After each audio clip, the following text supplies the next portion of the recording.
We are back up and at 'em. The Bob Does Sports podcast. The boys are scattered all over the place. I'm coming from LBI. Joey D, man in the 4 in Jupiter, and Pop. Long stay in Philly. Back now to Jupiter. FP will not be with us today. And Benjamin en route to New York will not be with us today. So it's the three boys here today. Fellas, how are we? We're good. We're scattered, like you said. So next week we got a big trip, Breezy Invitational, New York. It'll be good to get the crew back because it feels like the show's been on the road, man. And it's like we've since I think the last round of golf we played was, Bob, when you hit your hole in one. I was trying to think about it the other day. We haven't played a round of golf in, it feels like forever. It's crazy. No. Like it's wild.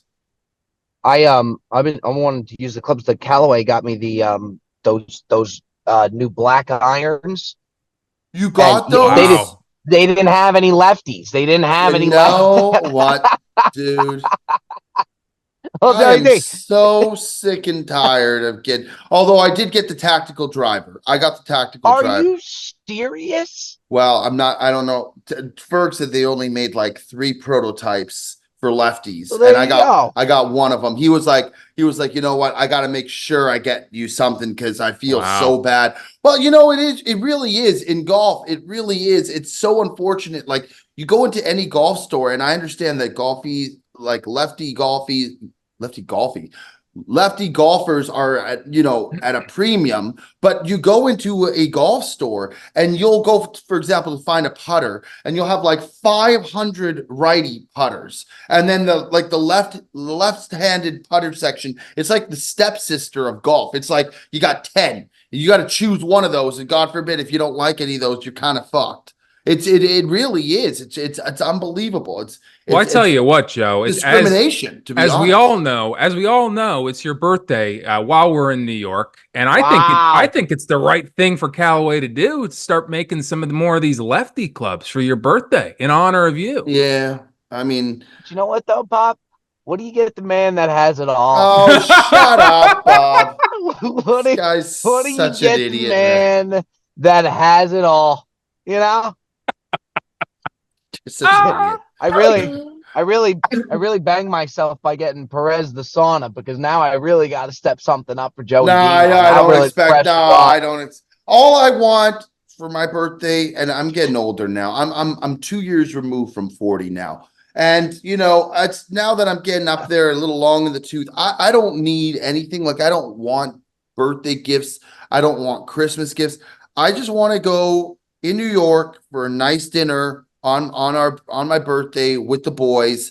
I have a little vino, I have a cocktail or two, shoot the shit, and that to me is worth everything. That is better than any gift, any sauna for sure. Then I don't need any of that stuff. Those are the best times to me. Like those are the best times when I look back at our times in LA and like everything we did and how long we were there. The times that stand out the most are like the dinners, the going to renting out the private room, and going up there with Showtime and the guys, or going, Bob, remember when we had like our long-standing like reservation stint where we went to a different restaurant and we were trying to get it comped for like a week straight? Like those are the best moments. To me, that is ideal. And I miss the crew. I saw Jet 2-3 days ago. Guys looked as happy as I've ever seen. Maybe because he hasn't seen any good of us. Spot. Oh my God, we went to Louis Steakhouse. The guy was in his glory. I got there, he had an espresso martini on the table. I'm like, who is this guy?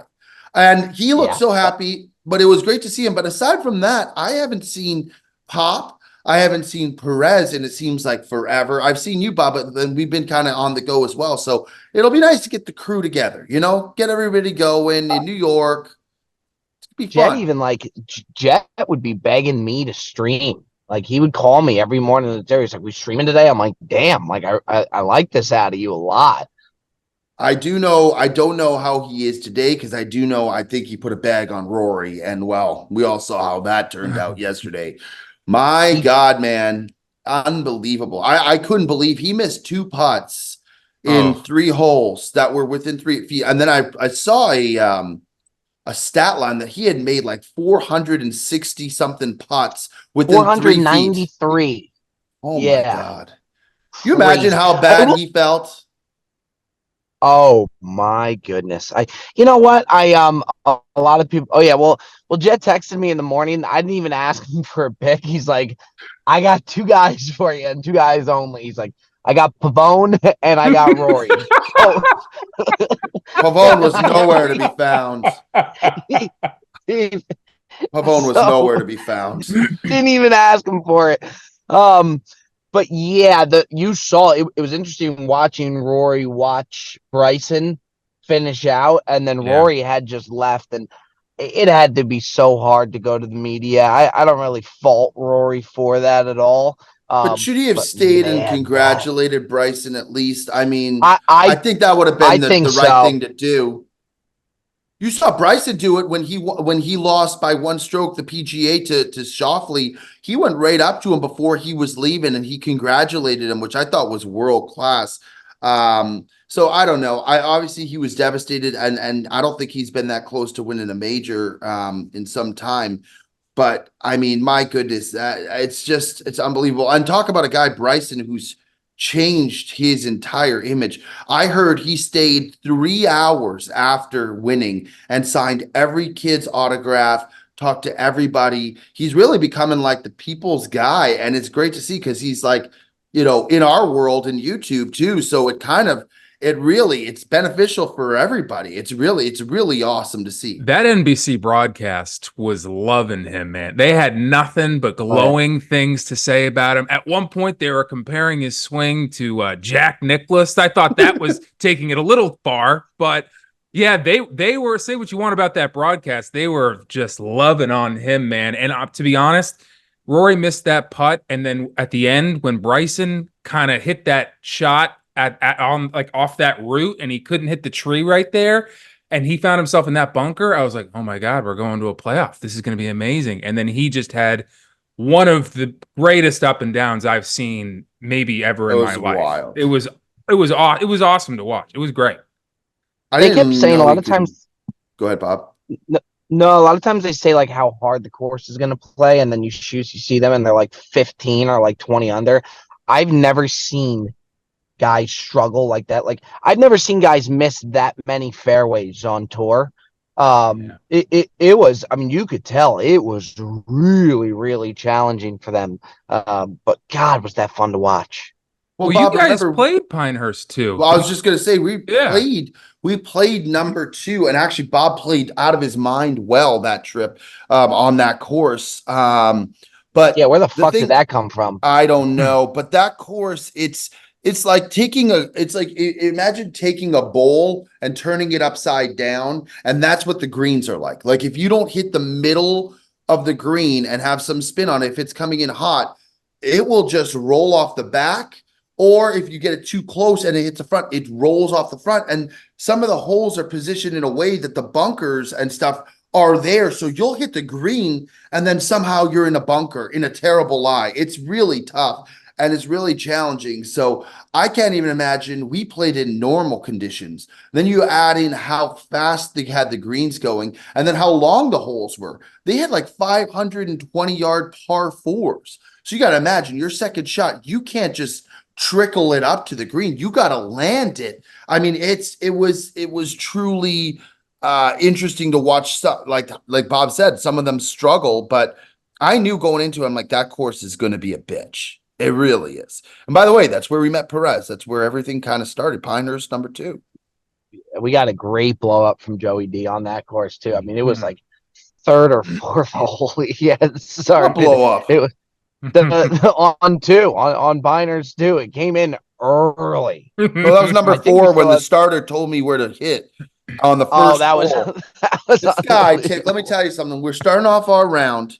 Pinehurst number 4. The starter gives you the whole shebang, the whole spiel. Yeah. He goes, you want to hit it right over there between those 2 pine trees. It'll trickle on in. I'm telling you, Pop, and this doesn't happen often. I hit it perfectly where this guy told me to hit, and the ball was gone. And I could not fathom, I could not in my mind understand how I could hit a perfect shot where he told me perfectly to hit, and that the ball was just gone. So I kept looking for the ball. Back nine Chuck and Bob proceed to go to the green and putt off and start going to the next hole. And I'm still looking for my ball on the first hole. That round was over. I was done mentally after that first shot. Now, were you looking Bob, for so long that it was like not courteous of them? Oh yeah. Oh yeah. Or should they have gone because you were looking for that long? No, they had every right to go. It was Okay. an obnoxiously long time for me to look at my ball. You're talking about probably the quickest collapse of golf in history. It was a drive that I thought was perfect, and then it was gone. And then the game Bob, was gone. And I could not let it go for about 4 holes. And I think after that 4th hole stretch, I was down. I was like plus 12. It was a disaster. It was like the guy literally, it's like he placed the ball, he picked it up and placed it exactly where the guy told him to put it. It was one of the funniest things. And he wanted to go back. It's like he wanted to go back and ask the starter what the fuck happened. It was unbelievable. But so I remember that one, Bob. I don't remember the blow up on Pinehurst 2, though. Oh, there was a few. There was definitely a few. Early on, and the cat. I remember the caddy being hysterical. I'll never forget too. That was when we saw Perez's first drive, and he went OB, which he hadn't done now. Fucking 3 years later, we haven't seen him really do. But yeah, it was definitely wild seeing that. Perez started out slow, I think, kind of slow, because like he had told us he was like a 1 or 2 handicap the night before when we were at dinner. And back nine Chuck was like, yeah, there's no way. So he actually was like, listen, if you want to come play with us tomorrow, we're threesome, we're playing number 2, we'll get you on. And I mean, you don't tempt Perez with a good time. So sure enough, he was supposed to work or something. He made it out. And so I was expecting like out of the gate, this guy to be like unbelievable. And I think, Bob, the first 2 or 3 holes, he was struggling a little bit. And then sure as shit, he just somehow, I don't even know, like quietly started like birdieing and parring holes to the point where like after 9 holes, I think he was even. And then by the end of the round, I think he shot like 1 or 2 over while proceeding to like house like 10, 11 beers. And I looked at Bob and I was like, yo, this guy is not real fucking life. And I still remember his caddy, Bob. He had that, like, we called him the Matador or whatever. Remember him? Yes, I sure do. Or whatever. Yeah, that was funny too. Like if you ever go back and you look at those videos, first off, it's not even on the Bob the Sports channel; it's on the Brilliantly Dumb Show channel, and the production value is so bad. Remember, we used to just pass the phone back and forth. Oh, no shot tracers on that either. Oh no! After the first or second hole, were you guys looking at each other like, "This guy's full of shit"? Or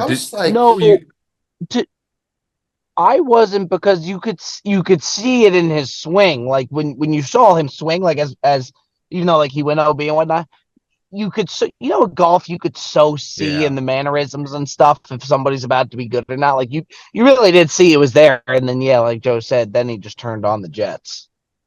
But quietly, like he was like really sneaky under the radar. After 9 holes, he was like even par, and I was like, Bob, this guy is playing lights out, which is crazy because like everybody knows Perez for being synonymous with golf, but Bob and I really had no idea that he was a golfer up until that night before. Like, because he had DM'd me and was like, I heard you guys are going to Pinehurst, let's meet up for a drink.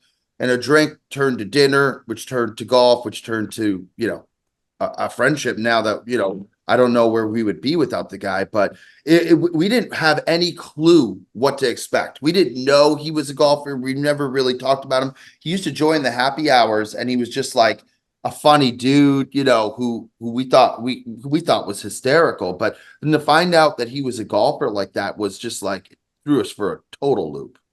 Let's talk about one of the most important pieces of equipment on the golf course. Right now, we're having a deal with Precision Pro, the best rangefinder in the game. The Titan Elite rangefinder. This thing is setting a new gold standard for all golf rangefinders. Precision Pro, you could do yourself a favor. We have a code for you. You could use code Bob and save $20 off this thing right now. Now, this is the NX10 rangefinder, and I think this thing is tremendous. But thanks to Precision Pro, they actually come out with an even newer model, Titan Elite rangefinder, and that is actually the new standard for golf rangefinders as far as I'm concerned. You're looking at an aluminum shell, an IP67 dust and waterproof rating. It's got top-notch accuracy and innovative Bluetooth connected features. So you can try Precision Pro's rangefinder worry-free with Precision Pro's 90-day money-back guarantee. And as I said before, go to precisionprogolf.com, and then you go in and use the promo code Bob. When you do that, you're going to save $20 off each rangefinder. This thing's a real deal. You want to add it to your bag. It's going to make your game just that much better. I'd like to go back to some of those happy hours. Some of those happy hours were so fucking. It was such a shit show, man. Jerry on in a really good way. Remember when Jerry tried to eat how many freezies he could eat in like 5 minutes, and Tyler Cameron was there. I was like live from Vegas in like a giant tub in the Caesar's Palace, and then like I'm trying to think who else was there, and Jerry's just like shoving down these freezies down his throat. We used to have a lot of fun with that shit, man. It was a good fucking time. Yeah, I miss Jerry Don. There's a great video out there too with when we played with Jerry Don, Tyler Cameron, and Matt James, right when he almost got us canceled. He was dressed up as a caddy, no? yeah. And it was during COVID, so he had one of like the like the face shields. He looked like a welder in a fucking caddy suit. It was great, man. Wasn't that the same trip where you guys were on a boat and someone like paid Jerry to like jump in the water or something? Or like, I'll give you like $1,000 if you jump in the water, and he did it, right? Yeah, it was. It was Matty Ice. And Jerry went fucking tumbling in that water. He's like, $1,000. And then we went for dinner. I don't remember where we went for dinner. Remember, Bob, he was wearing like the Our Lady of Guadalupe shirt, like the Mary shirt button down. He looked like he was Cuban or something. We went to some seafood restaurant, and he's like, we're going to get the seafood tower. Remember, Bob, we got like that ginormous fucking thing, and he's just like eating snow crab, and he's like, that was the easiest $1,000 I ever made. You know, it was great was when we started that boat ride. You just see a boat coming by, and it says, I think it said 5 rings on it. No matter whatever, how much Belichick has, it was Bill Belichick, and he just so calmly he was just on the boat, and then he just went by and he just like gave us the most Bill Belichick wave all time. And I just remember being like, "Is that fucking Bill Belichick?" And Jerry's like, "I fucking hate that guy." Yeah, he's a Jupiter guy. Now, Pop, I got to tell you, I was telling Bob the other day, I think Philly is amazing. To the point where, Bob, I think you need, I don't know if you've been there before. I think you need to go. I had now, I'm sure there's areas in Philly that are horrific, but the areas that I was staying in, it was so great. The golf courses were unbelievable. Yeah. The food was so good. I mean, Philly really showed up. And this Angelo's, I'm going to be posting a sandwich review on it this week. This Angelo's was, Bob, I'm telling you, it's worth the price of admission just to fly. Looked amazing. Yeah. We had to call the sandwiches in beforehand, and Pop, we got the last 3. Because apparently they bake their own bread day of, and they had run out of bread. There's a bakery right next door called Sarcone's, and they get their semolina bread every day from there. Did you get the Cooper Sharp cheddar? Did you go with, or what kind of cheese did you did? That's the way to go. Oh my God. And I was telling the guys, it's almost like, it's not quite like a cheese sauce, and it's not quite melted cheese. It's kind of like an inversion of both. It's so good. We did just with that, and then onions, and oh my God, man, it was fucking tremendous. I'm glad that you liked it as much as I've been talking, it up, because recently, I vouched very hard for Charleston, and we took a trip to Myrtle Beach, and for whatever reason, Charleston got banged for what Myrtle Beach Myrtle had. sucks. Myrtle Beach stinks. But it had nothing to do with Charleston. It had nothing to do No. with it. So I'm glad that another recommendation that I had, Philadelphia, which I personally think is the greatest city that I've ever been to. I love it. There's so much character. The food is great. The music's great. The comedy's great. There's so much to do. Like Joe said, it's beautiful. And statues. It's old. It's history. I love. It's where America was born. It's the sports scene. Just it's just a big community. It's great. So yeah, Bob, we got to get you there, man. I think you'll love it too. I think you'll really like it. Bob, it was awesome. I've definitely been, but briefly. I remember going to like a Phillies game and whatnot. But do you guys, because the cheesesteak Hutsy had did look unbelievable. When you live there, do you get kind of tired of the cheesesteaks to where it's as good, or are you guys hitting it daily? Well, I've never lived there, but I've spent a significant amount of time there. One of my best friends actually used to live across the street, and he went almost every day. So wow, my guess is that you'll put on a few pounds, but you never get sick of it. So we went to D'Alessandro's the first day, which I thought was tremendous. Sure. And the guy that we were with, he's from Philly. He's like, "This is really good, but it pales in comparison to Angelo's." And I was like, "How is that possible?" Because D'Alessandro's was so fucking delicious. It was like, to me, I don't have a lot of cheesesteaks, like from where I've been brought up and like where I've lived. It's just not something that I've had a lot of. So to me, the D'Alessandro's cheesesteak was the best cheesesteak I ever had. I was like, this is awesome. And then he's like, no, Angelo's. And what I didn't even realize is that Angelo's is a pizzeria. They're not even a cheesesteak place. So it's just like another thing that they do good. But man, it was unbelievable, man. And by the way, Bob, you see that video I posted? I almost had a hole in one again on Marion. I know. Would have been, oh my God, it would have been amazing. I think one is coming. I think one is coming again. I'm not just saying that like out of bullshit. Like I really truly believe that like I'm gonna get one. Is that stupid? Is that crazy? Watch now, we just start like reining them in, like hole in ones are just coming in left and right. Like we're just like every week we're just canning one. You know? And maybe Jet will finally catch one on camera, huh? Oh man. You know, body bag. we didn't give him enough shit for that. Because the bottom line is, Pop, if that was you on the green, do you know the shit that we gotta give him a whole lot more shit for that. However, that photo that you guys put on your Instagram where it's just him looking this way and the ball's going in over there. I mean, that photo needs to stick around for a while. That I might even make it the background of my phone just to remind myself that, you know what? This guy fucks up too sometimes. It ain't yeah, man. Gotta feel a little good for you, Pop.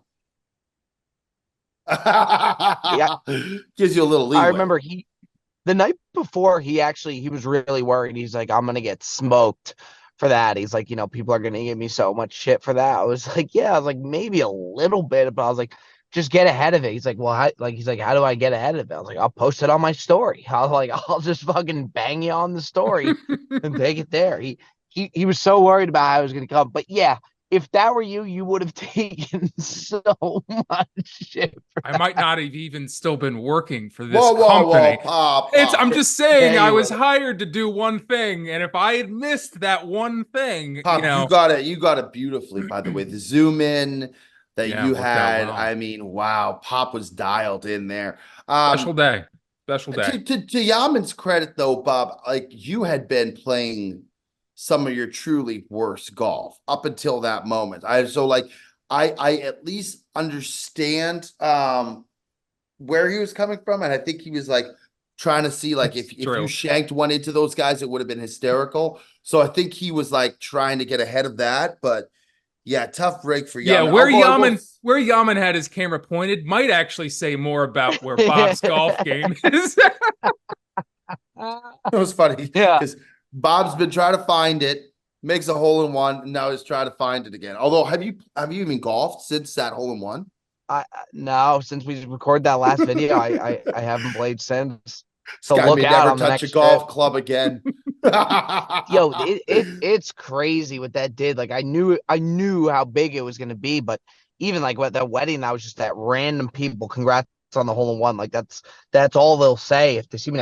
It's pretty fucking cool. It's got to feel good. It's got to feel really good, man. I just think from like, obviously I knew hole in ones obviously were so big. It's such a freak thing to happen, but like it's so just like notoriously celebrated around the golf community. Like if you get one, like people are just so cool about it, and so there's such like a respect factor with it. Well, you even watch on like Zyre or some of these golf channels, like they just post like just the regular dudes out there golfing when they get hole in ones, because the celebrations, like the things that ensue once the ball goes in, it's electric. It's like it's something everybody like can comprehend and like can kind of like envision them with their boys, like how it would go down. So to see the way that it happened, I wish I had not kept running to the green, that I could have been like part of the initial like celebration. No, it made it good. I thought everything about the celebration was awesome. Everybody was like, I thought it was perfect. And you know, me losing my ball, I took a lot of shit for that. It's very, very on brand and it's hysterical. But in all honesty, when you think about it, like as much as I would love to have that ball, don't get me wrong, to have all your boys there celebrating the way that we did, you hear Poppy in the back screaming, like it doesn't get better than that. There's a moment, so I posted that shot at Marion, and it literally, I'm not joking, it was like inches away from going in.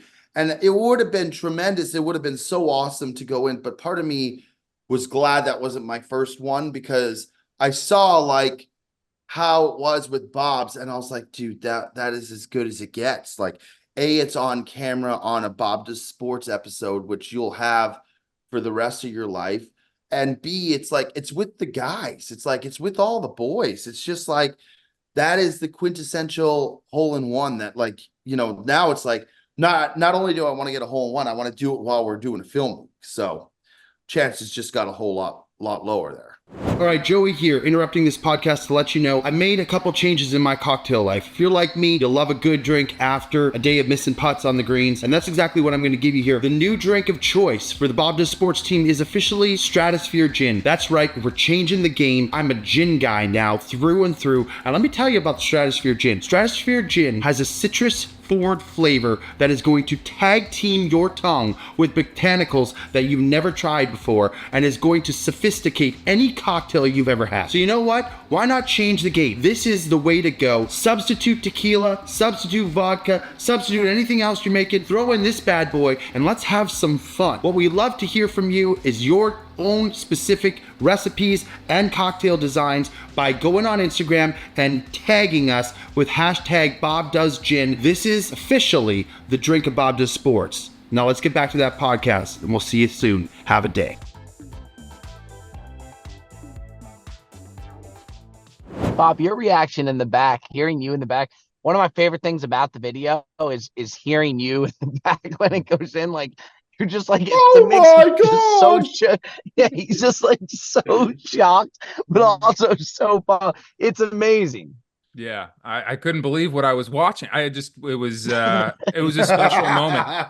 The only way that thing could have gotten better was if it happened on 17, so we didn't have to then play another 13 holes or something while doing a food challenge, because it was hard to just the adrenaline was going so fast. It was hard to like get back into the video. But I mean, we did it, but it was it was I couldn't imagine for you and for all of us just a more perfect way for it to have happened. And then Perez just back there with the salami, just trying to celebrate, but he's got a belly full of goldfish and salami, and he's trying to celebrate, but he's not moving so hot.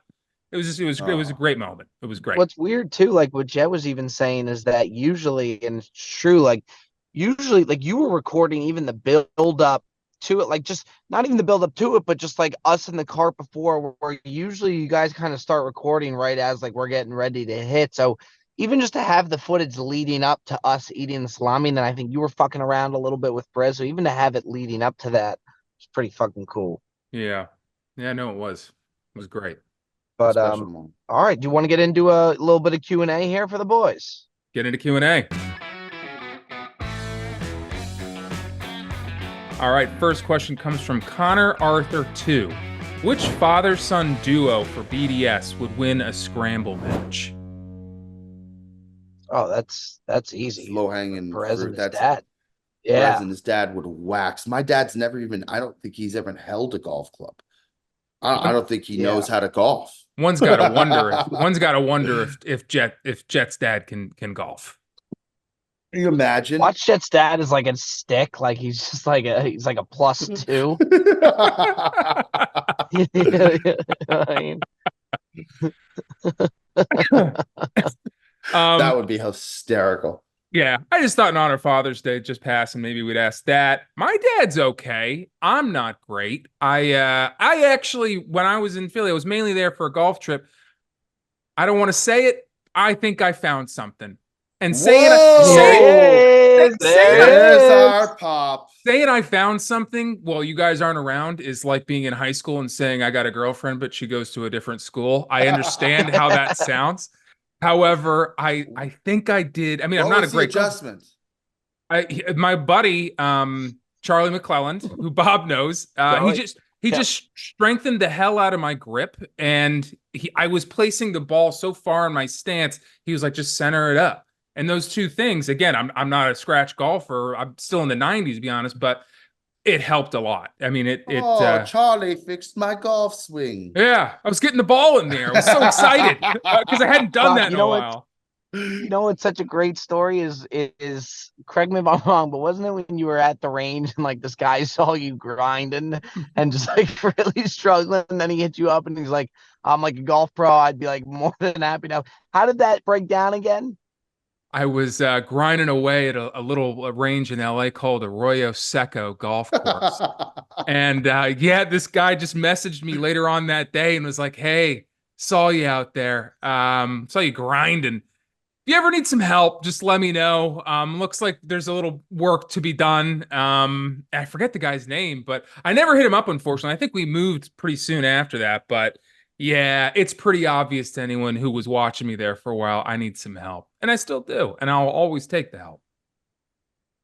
I've had my fair share of those, Pop. There are some guys out there who who aren't good golfers, who hate getting tips. They won't take tips. I'll take every tip you have. I'll take. Oh, you mean a James Featherston? Yeah, that's. I'll never forget the time we went to I don't know if it was like a Dick's Sporting Goods or like a Golf Galaxy or something.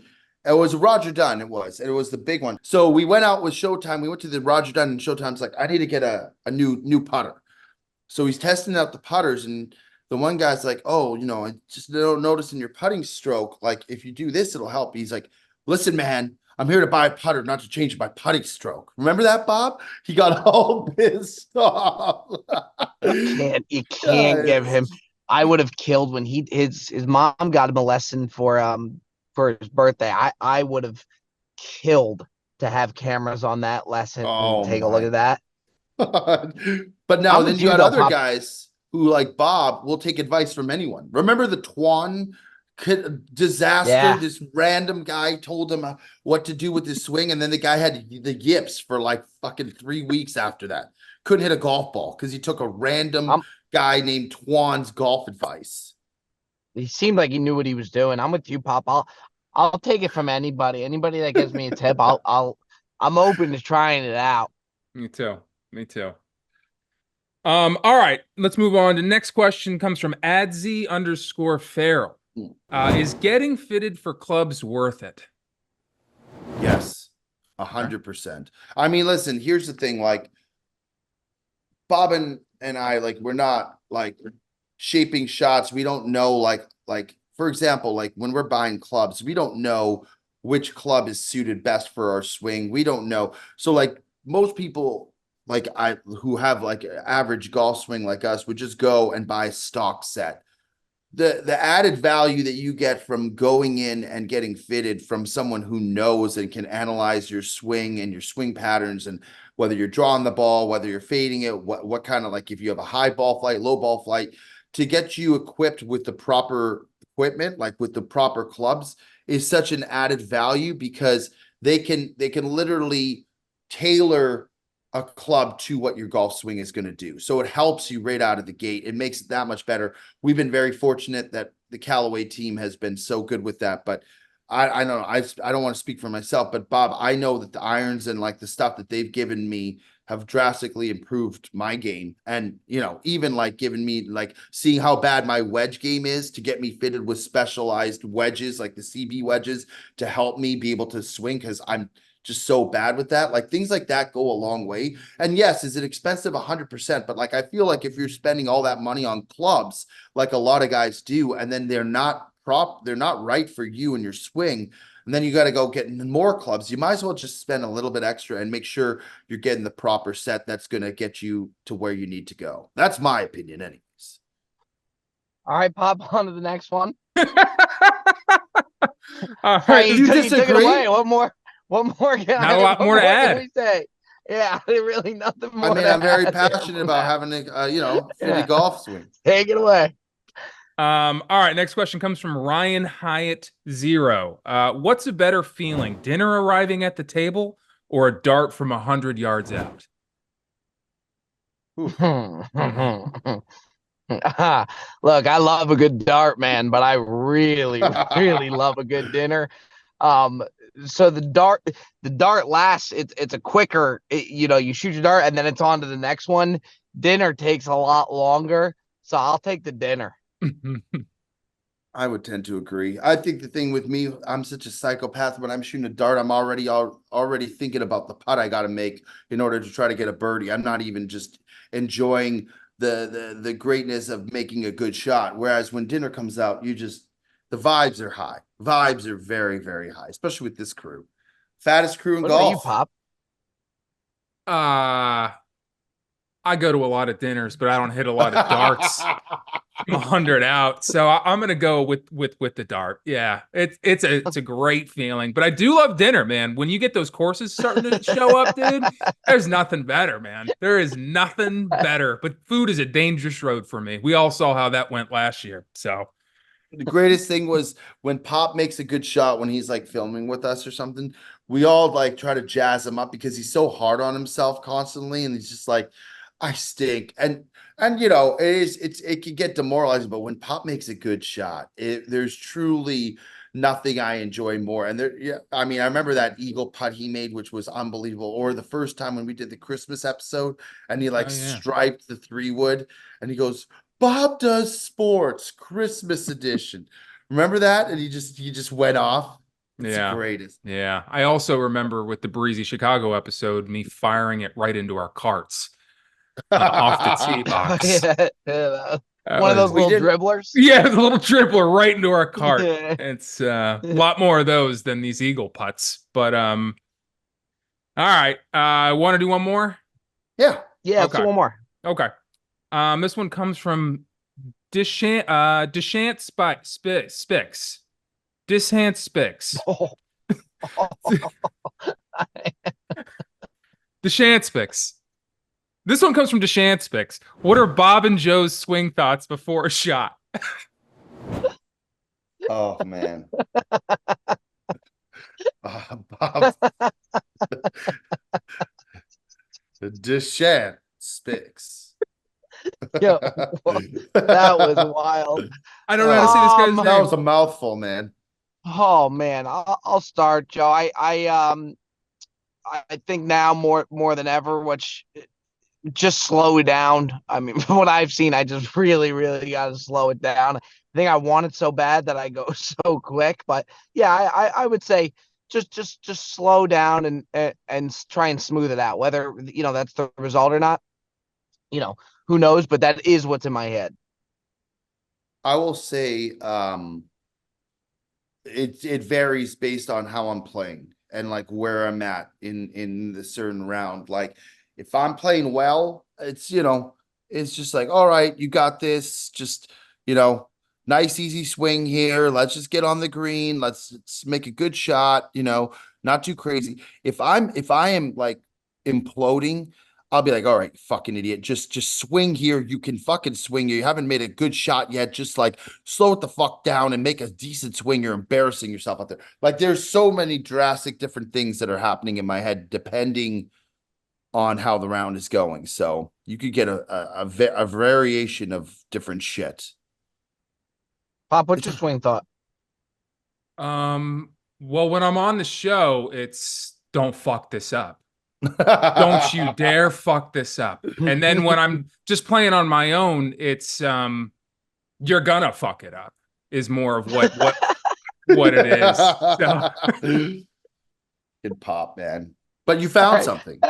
I think so. I would hate to say that, and I already did. And then, down the line, I'm on an episode again, and I just played the same way. But I think I did. I think I found something. I think I'm on the road back. There you go. By the way, we have, depending on if we get this released out today, which would be Monday, or tomorrow, Tuesday, you have Pop in an episode coming out. I believe that comes out this Tuesday, right? It's dropping tomorrow, Pop? That's correct. Yeah. Wow. And that's before I found something, by the way. So don't keep that in mind. Yeah. That's what led him to finding something. Exactly. Sure. So keep that in mind. Big shout out to Bryson, who hopefully we can get back on the channel again soon, but just incredible stuff from him. That has been another edition, the Bob Does Sports Podcast. We appreciate you guys tuning in, and as always, we will see you next week.